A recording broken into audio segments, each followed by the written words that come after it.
What if I'm the toxic one in the relationship? I'm going to give you the 7 categories of toxic behavior and the 11 mindset shifts that you can begin using today to start breaking your toxic cycles and start turning it all around. Being toxic means that you have a pattern of thinking and behaving that are incompatible with the relationship developing in a safe, healthy, and stable way. Hi, I'm Dr. Scott Symes, clinical psychologist. I teach you to break dysfunctional cycles and become a healthy adult who can cultivate a relationship characterized by connection, love, and safety.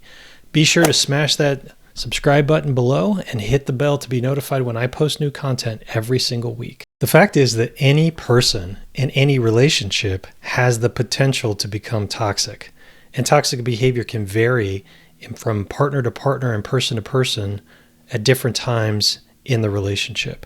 Knowing your own red flags, reactive patterns, and your toxic behaviors allows you to control them to keep your relationship safe and connected. Toxic behavior can be summed up in 4 words: lack of emotional safety. Emotional safety and security are at the foundation of healthy relationships.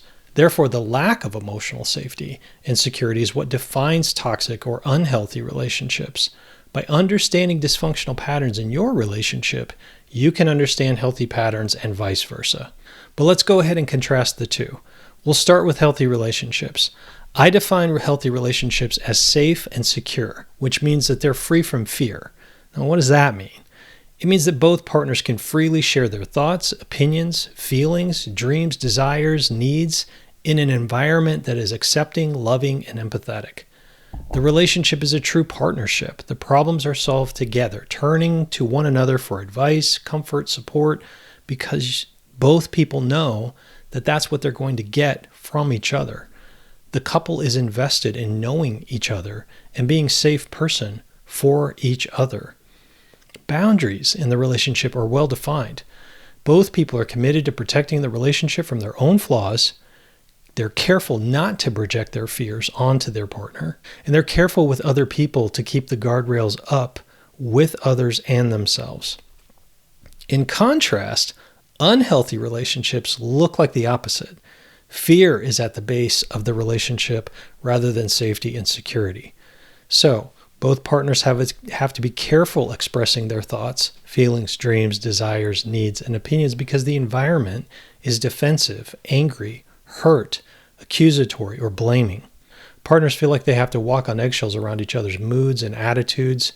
We take our upsets out on each other. We fear our partner's upsets, disconnection, or avoidance, while we confuse ourselves into believing that this is love. The couple turns against one another regarding their problems. They're quick to judge. They accuse, blame, and disconnect from trying to solve the problems together. There's a lack of responsibility and inability to look at what each person is contributing to the conflict in the relationship. There's also a lack of empathy, a refusal to see each other's points of view and validate each other's feelings. Boundaries are non-existent or not well defined. We are unaware of our flaws and we get reactive when our partner points them out. Passive-aggressive behavior, shame, humiliation, guilt, manipulation are all used to communicate our feelings and attempt to get our needs met. Boundaries are loose with the other people, and there are fears of betrayal because we're not getting our needs met at home, so we start to look out of the relationship for our needs to be met. Likely, if you're watching this video, your relationship is somewhere in the middle between healthy and unhealthy. The goal, of course, is to get yourself more on the side of healthy than unhealthy and learn the skills to keep yourself there. The lack of safety and security begin with reactivity, your defensive reactions to stress, anger, and hurt. Your reactive patterns are where you start to create the dysfunction in your relationship and with the people that you love. So when you see or others point out your red flags and you're open and willing to look at your own patterns of toxicity, the question you have to ask yourself is, how am I emotionally unsafe for the people closest to me? This is a difficult question to answer because you must fight through your own defensiveness to see your flaws. Newsflash, we're all flawed. It's okay to be flawed. The question is, how are you flawed? To see this requires self-reflection, insight, empathy, and responsibility, which likely are not your strong suit if you have these reactive patterns, but they can be learned. So to answer the question, you must take an honest assessment of how your reactivity makes others feel and what messages they are receiving from you. Based on these two factors, you'll be seen as either safe or unsafe. Ask yourself the following questions. When I feel defensive, irritated, annoyed, frustrated, angry, trapped, hurt, rejected, or criticized, how do I act? What's my attitude? What's my mood? What's my tone of voice? What words do I choose? What's my body language look like? What kind of energy am I putting off? Spend some time here and write these out. The answers to these questions clue you in to your own reactive style, and you begin to build awareness around yourself. If you are not aware of the answers, ask someone you trust, but be 100% sure you are open and able to hear the answers. Now, I'm about to go over a list of behaviors that make you or anyone else an emotionally unsafe person. Remember that if your relationship is in trouble, then it is likely due to having a pattern of these behaviors in your reactive style that have caused your partner to pull away from you and disconnect out of a need to protect themselves. These behaviors cause fear in our partner, and when we feel afraid of someone, even the people we love, we start to pull away and disconnect. We don't really like being around people who make us feel fear or feel bad about ourselves. So what you may notice when I read through this list is that if you see yourself in some of these points or in these patterns, you might start to justify it as, I was angry or stressed, or I only act that way when I'm pissed off. These are rationalizations where you're minimizing the effect of these behaviors and the effect that they're having on the people that you love. Any of these behaviors done repeatedly make you unsafe and create problems. It doesn't matter why you did what you did. You also may have the tendency to focus on the behaviors you see in your partner. While this might be useful information, it's not the point of this video. You have no control over your partner. Okay, here's the list of patterns that make people unsafe and toxic in their relationship. These patterns will continue to create significant problems until they are changed. If you have any of these reactive patterns, then you have to see this as your red flags, your toxic traits. Oh, and by the way, this is not an exhaustive list, but it will be enough to get you started. You will find this list on the links in my bio under Get Your Free Guide called Am I Traumatizing My Partner? Okay, here we go. Number 1, intimidation. This is yelling, talking in harsh tones, swearing at people in anger, pounding your fists, throwing things, being unpredictable, threatening, engaging in property damage. Number 2, invalidation. Other people's opinions are not accepted. Their feelings are dismissed. They don't feel safe to share their thoughts or feelings out of a fear of your retaliation, put-downs, and criticisms. Number 3 is unrealistic expectations.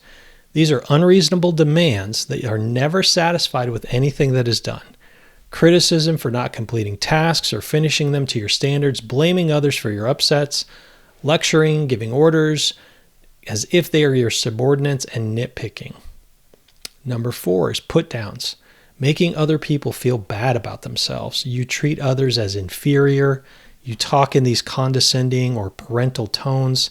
They can be patronizing, name-calling, derogatory nicknames, insults, character assassination, public embarrassment, or insulting others' appearance. Number 5, manipulation. You make people feel guilty for things that are not their fault. You may get angry and reactive when something isn't going the way you want it to go. You lie about things that happen. You fail to take responsibility for situations you create and then turn it around on them, blaming them for what you do or don't do, or try to make them feel sorry for you. You make hurtful statements and then say you're just joking and blame them for being hurt by your comments. You use emotional blackmail to guilt trip and take on the role of the victim. You use ultimatums to back them into a corner and to get what you want. Number 6 is control. Policing or micromanaging other people's time, their behavior, what they're doing, and who they're with. Using jealousy as a way to make them fearful of spending time with other people, even family members. Putting them into a position where they must spend most of their time with you. belittling their interests, accomplishments, denying access to money, vehicles, investments, bank accounts, and justifying your controlling behavior. Last one is betrayal. Lying, conning, cheating, gaslighting, spying, denying, trivializing, deflection, working to turn other people against your partner, withholding affection as punishment, stonewalling, or shutting down. So, which one stood out to you and you know that you do? Comment below and let me know which ones you have. Now that you know which ones you do, you've completed step 1. Step 2 is learning why you do this, and step 3 is how to change it. Go to the links below and sign up for my free masterclass that will explain to you why you do it and then give you an opportunity to learn how to change it. But hold on. I'm not going to leave you hanging. Let's take a look at the ways that you can start wrapping your head around what it means to be an emotionally safe person, how to break these patterns. Just like anyone can become toxic, anyone can also become safe and secure, but it requires you to break your reactive patterns, build more emotional intelligence and maturity. So let's look at the 11 traits that you can kind of get your head wrapped around so you can start practicing these things now. Number 1, I am responsible for my moods, attitudes, energy, and behavior, and I work to be sure that I do not project onto the people that I love. Number 2, I respect the fact that the relationship is two-sided, and I would never expect another person to betray their well-being to accommodate mine. That means that I have good boundaries. Number 3, I speak with integrity. I'm careful with my words, and I say what I mean as clearly as possible. I will never use my words to abuse. Number 4, I validate the thoughts, opinions, and feelings of others, and I communicate when I am incapable of meeting others' wants and needs. Number 5, I recognize that not everyone is like me. Others have different needs, wants, and expectations. I keep an open mind to collaborating with good boundaries and finding solutions. Number 6, I will take responsibility for my own growth and healing. Number 7, I show stability and consistency in my behaviors toward myself and others. I demonstrate in words and actions what others mean to me. Number 8, I will be intentional about being a safe place for other people, especially the people you love. Number 9, I look to be empathetic with others' suffering and pain and not defensive to it. Number 10, I own my own emotional states and discuss how I feel rather than I act out how I feel. Number 11, I am mindful, thoughtful, patient, flexible, curious, insightful, and grateful to love and be loved, never taking this for granted. Okay, remember, go to the links below for your free guide, Am I Traumatizing My Partner? And sign up for your free masterclass, The Secrets to Understanding How Your Reactivity Sabotages Your Life and Your Relationships. I hope this helped.